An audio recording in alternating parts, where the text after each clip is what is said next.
Picture this. Out of 535 people making decisions that affect your daily life, only about 20 faces show up consistently on your screen. That's not democracy. That's a curated performance where the same actors hold all the speaking roles while the rest of the cast stays backstage. A curated performance. That cuts right to the heart of what we're examining tonight. Welcome to The Friction Point, broadcasting live from Tim McLoone's Supper Club here in Asbury Park, New Jersey, a venue that's been hosting unforgettable performances since 1990, though tonight's performance might be a bit different than the usual rock and jazz acts. I'm Abby, and we're diving into what we're calling the 4% monopoly. The troubling reality that a tiny fraction of Congress monopolizes the media spotlight, while the vast majority of our elected representatives remain invisible to the public eye. Tonight's panel, Cypher, our independent analyst who questions official narratives. Eris, a strategist who believes every problem has a data-driven solution. Luna, a historical scholar who uses lessons from the past to understand today's challenges. Sam, a political philosopher who scrutinizes the ethical first principles of institutions. And joining us tonight is Bruce, a former Special Operations Commander who advocates for a decisive, security-first approach to national policy. Bruce is substituting for Maya, our usual community advocate, bringing a different perspective to our discussion of media and political power. All right, with the stage set, let's move to our opening arguments. The question we're tackling today isn't just about media bias. It strikes at the heart of democratic representation itself. When only 4% of Congress gets meaningful airtime, we're not just talking about unfair coverage. We're talking about a system that fundamentally warps how Americans understand their government. This is where you each build your case and state the core facts from your perspective. Cypher, let's start with you. The numbers tell a stark story. I've tracked congressional media appearances across major networks over the past 2 years. The same 15 to 20 names appear in roughly 78% of political segments. We're talking about Alexandria Ocasio-Cortez, Matt Gaetz, Jim Jordan, Bernie Sanders, politicians who've mastered the art of the viral soundbite. Meanwhile, the chair of the House Agriculture Committee, who oversees policies affecting millions of farmers, might get 2 minutes of coverage all year. This isn't accidental. Media producers have identified their reliable content generators, and they return to that well repeatedly, because these figures guarantee ratings and social media engagement. Cypher's data aligns with my analysis, but let's be precise about the mechanism. Television operates on a simple efficiency model: limited time slots, predictable audience expectations, and advertising revenue dependent on viewership. Booking producers face a binary choice: invite someone who might deliver nuanced policy discussion but risks boring the audience, or book someone with a proven track record of generating compelling television. The data shows that controversial figures generate 340% more social media engagement than policy-focused legislators. From a business perspective, the choice is obvious. The system is working exactly as designed. This reminds me of the Gilded Age newspaper barons who decided which political figures became household names. William Randolph Hearst didn't just report on politicians. He manufactured political celebrities by giving certain figures disproportionate coverage. The difference now is scale and speed. But history shows us that when media gatekeepers concentrate power around a few political performers, it distorts the entire democratic process. We've seen this pattern before, and it typically leads to governance becoming secondary to spectacle. We need to examine the underlying assumptions here. Democratic theory presupposes that citizens make informed choices based on knowledge of their representatives' actual work. But if the media creates what I'll call representative inequality, where some elected officials become household names while others remain unknown despite doing substantial legislative work, then we've broken the feedback loop between governance and accountability. The philosophical question is whether we're witnessing the evolution of democracy into something else entirely. A system where performance matters more than policy, and visibility determines political viability. Let me cut through the academic analysis here. This isn't some complex philosophical problem. It's a national security issue, disguised as a media debate. When the same 20 attention seekers dominate the conversation, they're not just grabbing airtime, they're shaping national priorities. Real threats get ignored while we debate whatever viral nonsense these media darlings cooked up this week. I've seen what happens when decision-makers prioritize headlines over hard intelligence. You get distracted leadership, delayed responses, and vulnerabilities that adversaries can exploit. The fact that our political discourse is controlled by whoever can generate the most Twitter buzz should terrify every American. Bruce, you're suggesting this media concentration creates actual security risks? Eris, your efficiency model doesn't account for that broader cost, does it? Bruce is conflating correlation with causation.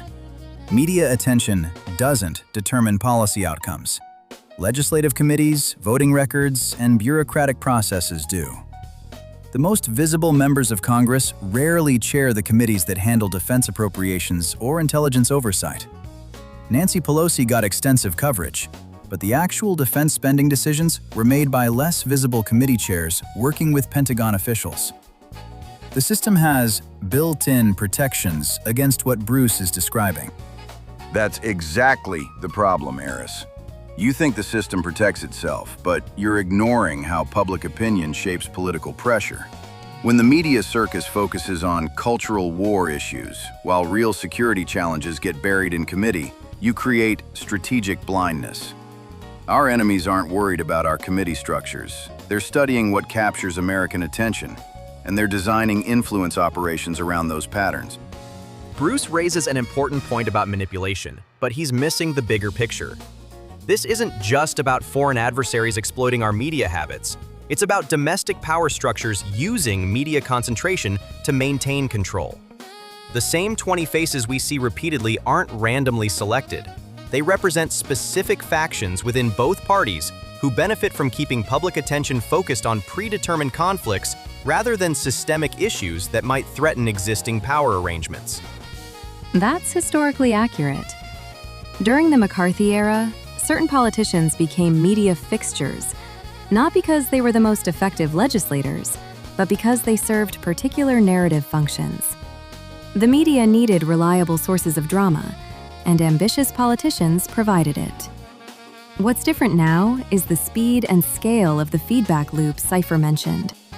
This brings us to a fundamental question about representation itself. If a member of Congress is unknown to their constituents because they focus on legislative work rather than media appearances, are they failing in their representative function? Or are the media-focused members failing by prioritizing visibility over governance? We may be witnessing a philosophical shift, where the very definition of political representation is changing. Sam, that's a provocative question about what representation actually means in the modern era. Luna, you mentioned historical precedents. Eris, your data suggests this is just market efficiency. We've heard compelling points on multiple sides here about how this concentration of media attention affects democratic governance, national security, and the basic contract between representatives and constituents. We'll be right back after this.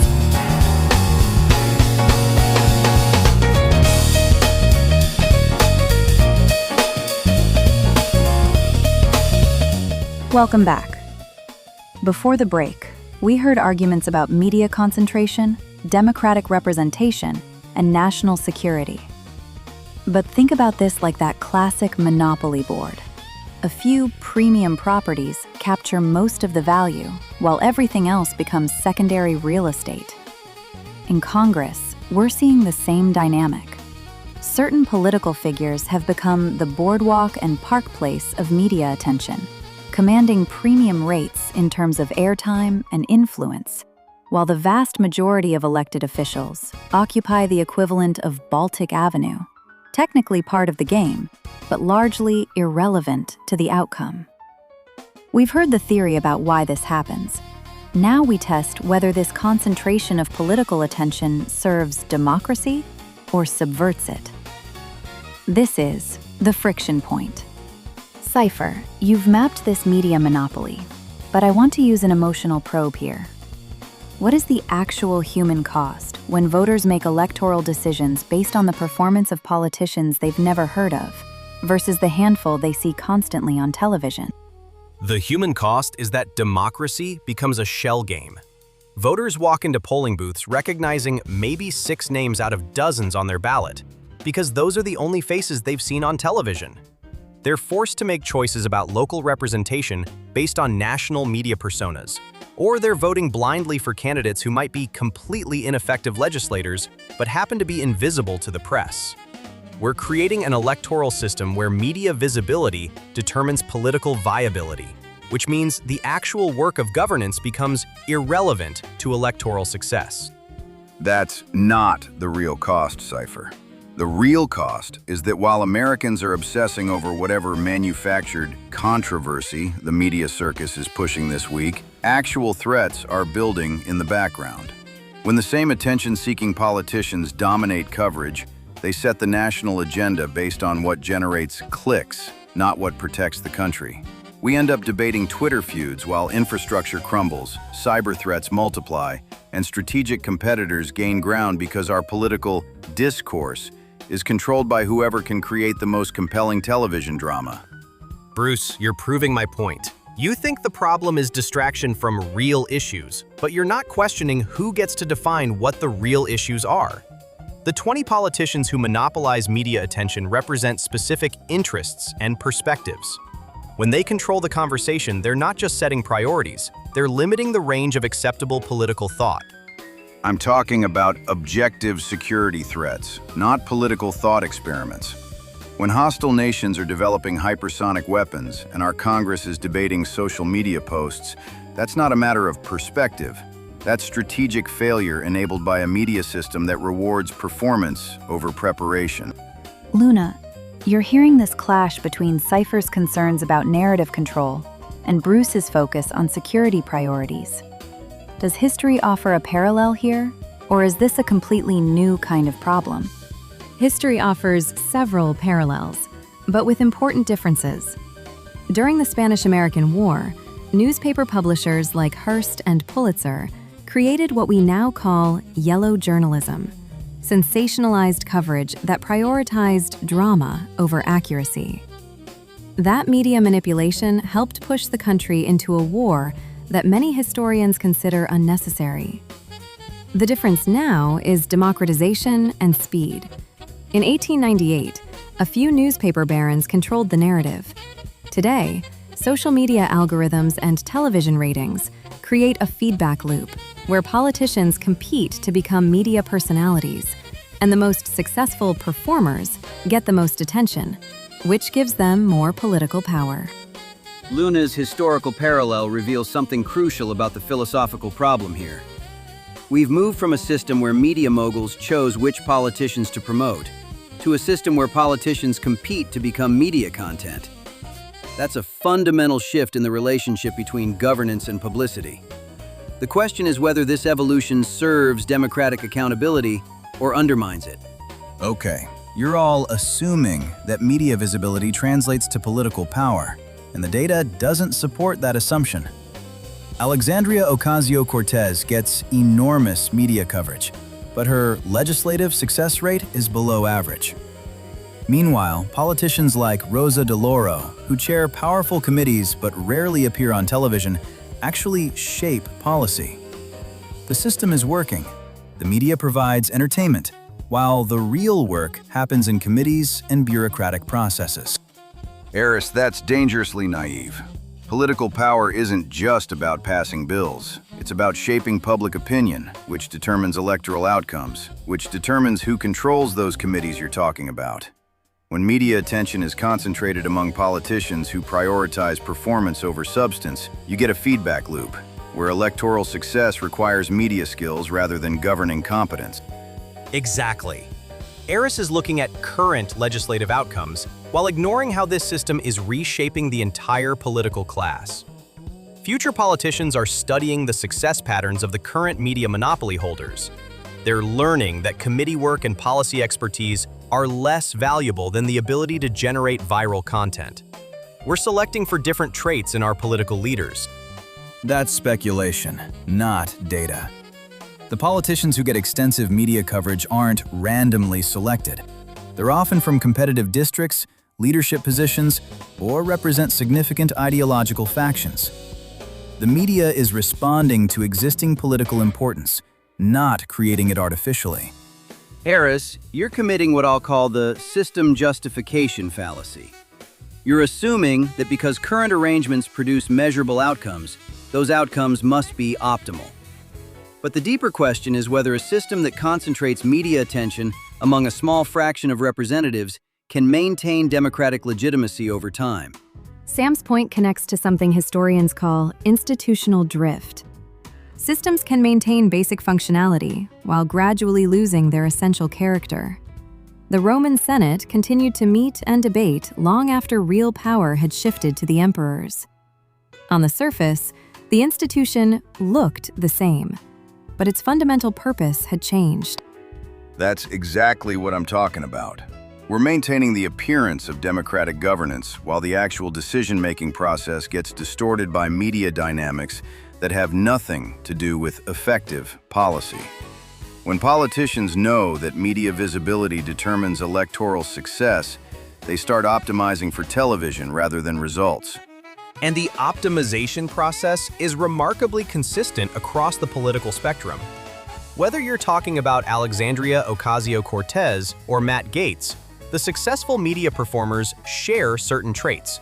They're willing to take extreme positions, they excel at confrontational rhetoric, and they understand how to generate shareable content. These skills have very little correlation with legislative effectiveness or policy expertise. Hold on, Cypher. You're making a broad claim about correlation between media skills and governing ability. But haven't you identified politicians who are both media savvy and legislatively effective? That's actually a crucial distinction, Abby. There are politicians who've managed to be both effective legislators and media performers, but they're exceptions, not the rule. And even in those cases, you have to ask whether their media success came because of their legislative work or despite it. The system increasingly rewards the ability to create compelling television over the ability to build legislative coalitions or understand complex policy details. Cypher, you're cherry-picking examples.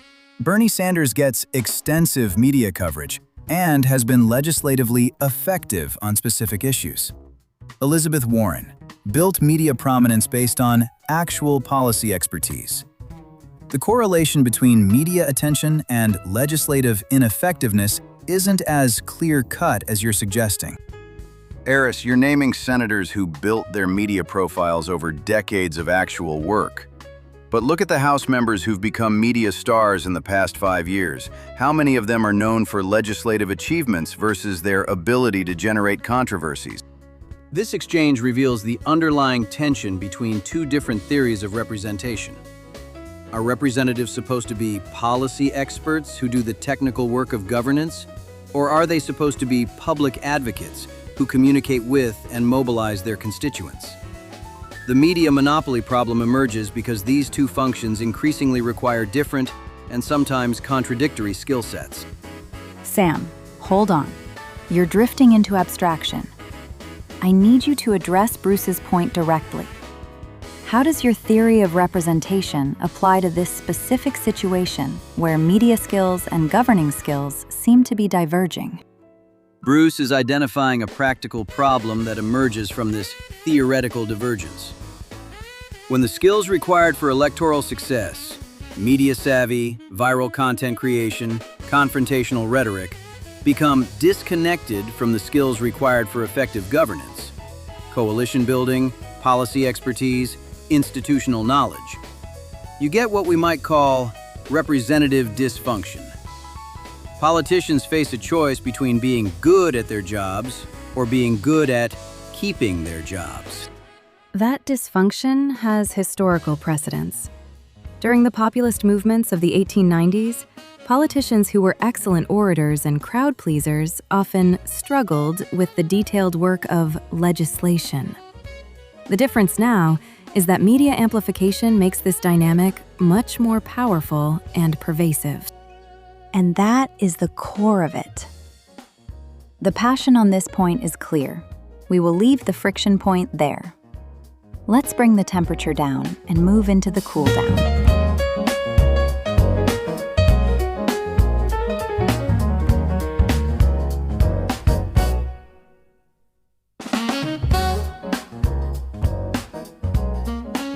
Cypher, Bruce, you were at the heart of that fire.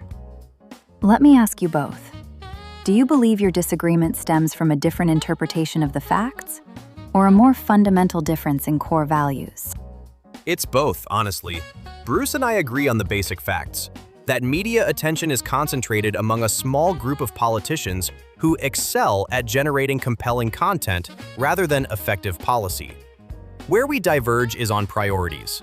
Bruce sees this as a security threat because it distracts from defense issues. I see it as a systemic threat to democratic representation itself. But underlying that disagreement is a deeper question about whether democracy can survive when the skills required for electoral success become divorced from the skills required for effective governance. Cypher's right about the factual agreement, but wrong about the priority framework. This isn't just about democratic theory, it's about practical results. When media-driven politicians shape national priorities based on what generates ratings rather than what addresses real challenges, you get strategic vulnerabilities that adversaries can exploit. Democracy doesn't matter if you can't defend it effectively. I appreciate that. I want to open that up to the rest of the panel. Does anyone see a bridge between those 2 points of view? Both Cypher and Bruce are treating this as a crisis, when it might simply be evolution. Political systems adapt to new communication technologies. Television changed politics in the 1960s. Social media is changing it now. The politicians who succeed are those who master the current communication environment. That's not necessarily dysfunction. It might be adaptation. But Eris, adaptation isn't inherently good. Systems can adapt in ways that undermine their core functions. The question isn't whether the political system is adapting to media technology, but whether that adaptation preserves or destroys the essential features of democratic governance. History suggests that these technological transitions are particularly dangerous periods for democratic institutions. The shift from print to radio and television in the early 20th century coincided with the rise of demagogues who understood mass media better than their opponents. We might be in a similar transition now, where the politicians who master new communication technologies aren't necessarily the ones best equipped to govern effectively. All right, Sam. Give us the 30,000-foot view. After everything we've heard, what is the key takeaway about the challenge we're discussing? The essential tension we've uncovered is between two different conceptions of political legitimacy. One view says that representatives derive legitimacy from their ability to effectively govern, to understand policy, build coalitions, and produce legislative results. The other view says that representatives derive legitimacy from their connection to public attention and their ability to communicate with constituents through mass media. The 4% monopoly problem emerges because our current media environment rewards the second type of legitimacy while potentially undermining the first. The long-term question isn't whether this system produces entertaining television, or even whether it responds to immediate public concerns. It's whether it can maintain the institutional knowledge and governing capacity that democracy requires to function over time. Before we move to our wrap-up, Luna, a final thought from you? History teaches us that when political systems prioritize performance over competence, they often produce spectacular short-term results, followed by long-term institutional decay. The challenge we face isn't unique, but the speed and scale of modern media makes it more urgent than previous generations have faced. Now, before we sign off, a brief change of pace? Sure, Abby. I have to ask, after tonight's discussion, are any of you planning to pay more attention to the politicians who don't show up on television? Honestly, that's harder than it sounds. You have to actively seek out information about legislators who focus on committee work rather than media appearances. It requires more effort than most citizens have time for. Which proves the system works as designed. Media attention goes to politicians who are already notable for other reasons. The quiet, effective legislators don't need public attention to do their jobs. But that assumes the current definition of effectiveness will remain stable, which our discussion suggests it won't. And before we go, Eris, if you would do the honors? I can do that. The Friction Point Botcast is an independent production. Views expressed are those of the personas and are intended to represent the full range of perspectives on complex issues, not the position of any individual, organization, or government. We encourage you to do research and find your own voice on the topics we discuss. We believe an open mind is a healthy mind. So, what's your take on tonight's Friction Point? Are you comfortable knowing that your perception of Congress is shaped by the same 20 faces? Or does that realization change how you'll engage with political coverage going forward? If this conversation challenged your assumptions about how media attention shapes democratic representation, that's exactly the point. Don't keep that reaction to yourself. Share this episode. Start a conversation at your own dinner table about which politicians you actually know and why you know them. From all of us here at Tim McLoone Supper Club in Asbury Park, remember that in democracy, as in Monopoly, controlling the premium properties might win the game, but it doesn't necessarily serve everyone else playing. Let's keep exploring the friction. Good night, everyone.